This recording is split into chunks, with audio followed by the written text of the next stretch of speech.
नमस्कार, मी पंडित मानसी. खेळ ग्रहांचा या कार्यक्रमामध्ये आपणा सर्वांचं स्वागत. आज आपण जाणून घेणार आहोत गुरुग्रहाबद्दल.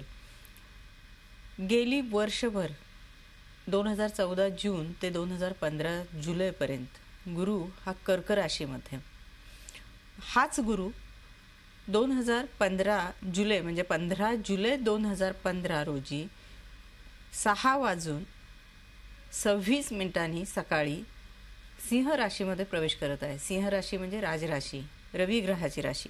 या राशीमध्ये प्रवेश करत आहे.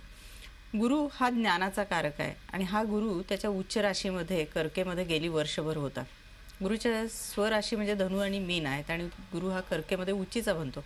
पण जसं पाहायला पाहिजे तसं ह्या कर्क राशीमध्ये असलेल्या गुरुचं फल आपल्याला पाहायला मिळालं नाही. मग हा सिंह राशीतला राजराशीतला गुरु 12 राशींच्यासाठी कसा असेल? सुरुवातीला हे सांगेन की जो 14 जुलै 2015 रोजी सकाळी 6:26 गुरु सिंह राशीमध्ये जात असेल त्याचा पुण्यकाल जो आपण म्हणतो, मंगळवारी पहाटे 4:35 ते सकाळी 8:17 पर्यंत आहे. आणि या पुण्यकालामध्ये 12 राशींनी गुरुचा जप मंत्र करणं खूप आवश्यक आहे. त्याची शुभ फलं वर्षभरासाठी मिळतात. गुरु जप गुरु मंत्र 12 राशींनीही करणं खूप गरजेचं आहे. तर हा गुरु मेष राशीसाठी कसा असेल, म्हणजे 15 जुलैपासून ते 16 जुलैपर्यंत 16 ऑगस्टपर्यंत जे काही गुरुचं वर्ष आहे सिंह राशीतलं, ते मेष राशीला काय फलं देऊन जाईल? तर हा गुरु मेष राशीच्या पंचम स्थानातून भ्रमण करणार आहे. पंचम स्थान हे विद्या आणि संततीचं स्थान मानलं जातं. शिक्षणाचा विचार केला तर विद्यार्थ्यांना म्हणजे मेषाच्या विद्यार्थ्यांना शिक्षणामध्ये यश मिळेल. परंतु संततीचा जर विचार केला, सिंह ही वंध्या राशी आहे. जरी ती राजराशीसाठी असली तरी वंध्या राशी आहे आणि ही संततीसाठी चिंता आणि बराच खर्च उत्पन्न करणारी असणार आहे. त्यामुळे हे वर्ष संततीकडे लक्ष देणं तुमच्यासाठी खूप गरजेचं आहे. संतती सौख्य मिळेल, परंतु संततीसाठी खर्च मात्र भरपूर होईल. स्वभाव उत्साही होईल तुमचा, तापट बनेल, जिद्दी असेल, धाडसी असेल, दूरदृष्टी, महत्वाकांक्षी, आक्रमक वृत्ती तुमच्या या वर्षामध्ये दिसून येणार आहे. तसं पाहिलं तर मेष राशीसाठी सिंहेचा गुरु अतिशय शुभ फलदायी ठरणार आहे. समाजामध्ये तुम्हाला मानसन्मानही मिळणार आहे. अपूर्ण राहिलेली कामे पूर्णही होतील. नोकरी व्यवसायामध्ये तुमची प्रगती होईल. धार्मिक कार्य घडतील हातून. कुटुंबामध्ये चांगले कार्य घडल्यामुळे आनंदी वातावरणही राहणार आहे. हाच गुरु वृषभेसाठी काय सांगतो? वृषभेसाठी हा सिंह राशीचा गुरु चतुर्थ स्थानात म्हणजे मित्र क्षेत्री येणार आहे. येथे मात्र गुरुची संमिश्र फलं मिळतात. शुभ अशुभ दोन्हीही इथे फलं पाहायला मिळतात. चतुर्थातील गुरुचं भ्रमण म्हणजे चतुर्थ स्थान हे आपलं मातृस्थान आहे आणि चतुर्थातील गुरुचं भ्रमण आपल्याला मातृसौख्य चांगलं देतो. परंतु गुरु स्थानमारकही आहे. त्यामुळं आईच्या आरोग्याची काळजी घेणंही तितकंच गरजेचं आहे. तिच्याकडे लक्ष देणंही गरजेचं आहे. अगदी तसंच दशमस्थानावरती दृष्टी येत असल्यामुळे वडिलोपार्जित जमीन, स्थावर प्रॉपर्टी, भाडे उत्पन्न वगैरेचा लाभही देऊन जाणार आहे. कौटुंबिक सौख्याच्या बाबतीमध्ये मात्र तुम्हाला ऊन सावलीचे अनुभव मिळणार आहेत. कधी चांगले तर कधी वाईट. अष्टम स्थानावर याची 5वी दृष्टी आल्यामुळे अचानक धनलाभ मिळेल. कारण धनस्थानाचं हे सप्तम स्थान आहे. अगदी त्याच्या समोर स्थान येतं. त्यामुळे अचानक धनलाभही मिळेल. पण खर्चावरती नियंत्रण ठेवणं तितकंच गरजेचं आहे. दशमस्थानावरील 7वी दृष्टी तुमच्या कार्यामध्ये यशदायी ठरणार आहे. नोकरी व्यवसायामध्ये प्रगती मिळणार आहे. तुमच्या कर्माला गती येणार आहे. व्ययस्थानातील 9वी दृष्टी कर्ज, जे काही तुमच्यावरती कर्ज असेल तर ते फिटण्याचे चान्सेस पण आहेत आणि तुमच्या आरोग्यामध्ये सुधारणाही होईल. त्यामुळे हा गुरु खर्च आणि आय म्हणजे आय आणि व्यय हे दोन्ही गोष्टी तुम्हाला देऊन जाणार आहे, धनलाभ आणि खर्च. मिथुन राशीसाठी हा गुरु काय सांगतो? तर मिथुनेचा हा गुरु पराक्रम स्थानात म्हणजे 3ऱ्या स्थानात येत आहे. मित्रक्षेत्रीय आहे. पूर्ण दृष्टी तुमच्या भाग्यस्थानावरती येते आणि भाग्याला उजाळा, भाग्योदय करणाऱ्या काही गोष्टी घडतील, अचानकपणे घडतील. मागील वर्षी काही बाबतीत तुमच्या काही गोष्टी काही कामामध्ये दिरंगाई झाली असेल किंवा अडथळे निर्माण झाले असतील किंवा काही कामं राहिले असतील तुमची, तर ती या वर्षी मात्र तुम्ही धाडसाने पूर्ण कराल. हा गुरु तुम्हाला धाडस देईल आणि ते निर्णय तुम्ही चांगल्या प्रकारे घेऊ शकता. वैवाहिक सौख्य चांगले लाभेल, पण तुमचा जोडीदार थोडासा स्वभावाने हट्टी आणि मानी बनेल आणि त्यामुळे तुम्हाला थोडासा त्रास होईल. इकडे वैवाहिक सौख्याचे पण दृष्टी दाखवते आणि इकडे जोडीदाराकडून कळत नकळत त्रासही दाखवतो. भाग्यकारक घटना घडतील, कारण भाग्यस्थानावर याची दृष्टी आहे. नोकरी व्यवसायानिमित्त प्रवास घडतील, धार्मिक यात्रा घडतील, मित्रांच्यापासून किंवा तुमच्या मातुल घराण्याकडून म्हणजे मामापासून तुम्हाला लाभ होईल. तुमची धार्मिक वाचन म्हणजे वाचनाची आवड निर्माण होईल, पण धार्मिक गोष्टीमध्ये तुमचे वाचन होईल. कर्क लग्न किंवा कर्क राशी असेल तर द्वितीय स्थानातून दुसरा गुरु हा आर्थिक आवक वाढवेल, परंतु खर्चही तसे निर्माण करेल. द्वितीय स्थानातून गुरुची षष्ठ स्थानावर येणारी पूर्ण दृष्टी असल्यामुळे शत्रू पराजित होतील, आरोग्य सुधारेल.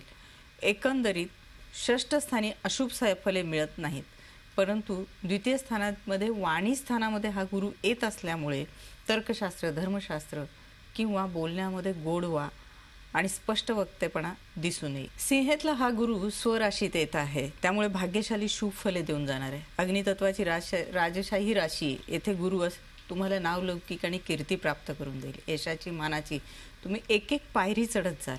गुरुची शुभ दृष्टी पंचम, सप्तम आणि नवम स्थानावर येत असल्यामुळे वैवाहिक सौख्य, संतती सौख्य आणि शिक्षणामध्ये प्रगती, अविवाहितांसाठी विवाह योग आणि भाग्यदायक घटना घडतील. कन्या राशीसाठी हा गुरु काय सांगून जाणार आहे? कन्या राशीसाठी मात्र हा व्ययस्थानामध्ये म्हणजे 12वा गुरु येणार आहे आणि या गुरुची दृष्टी चतुर्थ, षष्ठ म्हणजे रोगस्थान आणि अष्टम मृत्यूस्थानावरती येत आहे. अनुक्रमे 5, 7, 9 स्थानावर येणारी ही 5वी, 7वी, 8वी दृष्टी थोडीशी तुम्हाला आजारातून मुक्तता पण करून देईल, पण आरोग्याची काळजीही घेणं गरजेचं आहे. वैवाहिक सौख्याच्या दृष्टीने चांगली फले मिळतील. जोडीदाराचे आजार पण पाहावं लागणार आहे, एवढं मात्र लक्षात ठेवा. त्या पद्धतीने काळजी घ्या. काही महत्त्वाच्या कामामध्ये तुम्हाला अडचणी निर्माण होतील. गुप्त शत्रूंचा त्रासही दाखवतो, त्यामुळे कन्या राशीने थोडीशी काळजी घेणं, सावधतेनं, संयमाने वागणं खूप गरजेचं आहे. तुला राशीसाठी हा गुरु काय सांगतो? तर तुला राशीसाठी हा गुरु 11वा येतो. अनेक तऱ्हेचे लाभदायक घटना घडतील. 11वा म्हणजे लाभस्थानातून आणि त्याची पंचम स्थानावरती पूर्ण दृष्टी असल्यामुळे संतती सौख्य, संततीच्या बाबतीत खूप काही चांगल्या शुभ घटना घडतील आणि आनंददायी वातावरण राहील. पराक्रम स्थानावरती तृतीय दृष्टी, पंचम दृष्टी पडत असल्यामुळे धाडसही वाढेल. वैवाहिक सौख्य उत्तम प्रकारे लाभेल. साधारणपणे तुला राशीसाठी हा गुरु उत्तम फलदायी ठरणारा, समाजामध्ये मान प्रतिष्ठा मिळवून देणारा, कौटुंबिक सौख्य चांगल्या प्रकारे मिळवून देणारा ठरेल. वृश्चिक राशीच्या दशमस्थानातून गुरुचं भ्रमण आहे आणि त्याची 5वी, 7वी, 9वी दृष्टी धनस्थान, चतुर्थ स्थान आणि रोगस्थानावरती येत आहे. त्यामुळे यश, मान, सन्मान सर्व कामामध्ये तुम्हाला मिळणार आहे. कोर्ट कचेरीमध्ये यश मिळेल, आर्थिक लाभ घडेल, आजार व शत्रूपासून मुक्तता होईल. नोकरी व्यवसायामध्ये यश, मान, कीर्ती मिळेल, अधिकार, पैसा याचा लाभ होईल. त्यामुळे वृश्चिक राशीला 7.5 जरी असेल तरी हा गुरुचा पाठिंबा मात्र छान प्रकारे मिळणार आहे आणि कौटुंबिक सौख्य चांगल्या प्रकारे लाभणार. धनु राशीसाठी हा गुरु भाग्यातून भ्रमण करणार आहे. गुरु हा धनुराशीचा गुरुचा आहे, स्वामीचा आहे आणि तो त्याच्या भाग्यस्थानातून म्हणजे नवम स्थानातून तीर्थक्षेत्री प्रवास जास्त घडणार आहेत आणि त्याची फलं जास्त चांगल्या प्रकारे उत्तम मिळणार आहेत तुम्हाला. लेखक जे कोणी प्रकाशन करणार असेल तुमच्या लेखनाचं तर त्यांच्यासाठी चांगलं आहे. व्याख्याने चांगली घडतील, बोलण्यामध्ये चांगली ताकद मिळेल आणि एक प्रकारचा वेगळा राजयोग तुमच्या पत्रिकेमध्ये घडेल. परोपकारी स्वभाव दिसून येईल तुमचा. बहीण भाऊ मुलांचे सौख्य चांगल्या प्रकारे मिळेल. शिक्षणात यश येईल. मकर राशीला हा मात्र गुरु 8वा येतो. हा सिंहेचा 8वा गुरु समसप्तम दृष्टी धनस्थानावर येत असल्यामुळे अचानक धनलाभ म्हणजे आर्थिक लाभ चांगले होतील. पण अष्टम स्थानातील गुरु तसं पाहिलं तर संमिश्र फल देऊन जातो, कारण मृत्यूस्थान आहे. मरण नाही पण मरणप्राय यातना. तसं बघायला गेलं तर गुरु हा शुभ ग्रह आहे. तितकीशी वाईट फलं मिळणार नाहीत, पण अचानकपणे आजारासाठी, हॉस्पिटलसाठी तुमचा पैसा खर्च होणार आहे. स्वतःचे खर्च आणि आवक यामध्ये ज्या वेळेला तुम्ही गणित बांधत जाल त्यावेळेला तुमची दमछाट होण्याची शक्यता आहे. म्हणून खर्चावरती नियंत्रण ठेवणं आणि प्लॅनिंगने जाणं हे तुमच्यासाठी योग्य ठरेल. कुंभ राशीसाठी सिंह राशीचा हा गुरु सप्तम स्थानातून ग्रहण करणं हा सौख्य, वैवाहिक सौख्य उत्तम देईल. भागीदाराच्या व्यवसायामध्ये हा चांगली फलं देईल. हा गुरु आर्थिक व्यवहारामध्ये लाभ करून देईल आणि चांगल्या घटना घडतील. मान सन्मान मिळेल, धाडस वाढेल, धनधान्य, ऐश्वर यामध्ये वाढ होईल. नोकरी व्यवसायामध्ये प्रगती होईल. प्रथम स्थानावरती ही गुरुची पूर्ण दृष्टी असल्यामुळे आपण कोण आहोत, आपलं अस्तित्व दाखवून देण्याची तुमची इच्छा होईल आणि हा थोडासा अहंकार प्रवृत्ती पण जागृत होईल. तर त्याच्यावरती थोडंसं नियंत्रण केलं तर बरीचशी चांगले प्रकारे तुम्हाला यश मिळेल.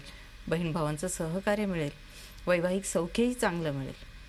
मीन राशीसाठी हा षष्ठामध्ये गुरु येतो आणि ह्या गुरुमुळे आरोग्य हानी जास्त प्रमाणात दाखवते. मिष्टान्न, मीन राशीचा एक स्वभाव आहे की यांना खाण्याची आवड असते आणि मिष्टान्न म्हणजे गोड पदार्थ खाण्याचे जास्त आवडतात. त्यामुळे याचा परिणाम पचनशक्तीवर होऊ शकतो. खाण्यापिण्यावर नियंत्रण ठेवा. पचनाचे आजार निर्माण होतील आणि विशेष करून आरोग्याची काळजी घेत असताना खर्चावरतीही नियंत्रण ठेवा. सप्तमातील राहू सुद्धा तुमच्यासाठी प्रतिकूल फलं देत आहे, कारण कन्येचा राहू तुमच्या सप्तमातून भ्रमण करत आहे आणि हा षष्ठातून येणारा गुरु याची चांगली फलं दोघांचीही मिळणार नाहीत. तुमच्या गुरुचं पाठबळ तुमचं इथे निघून जातं.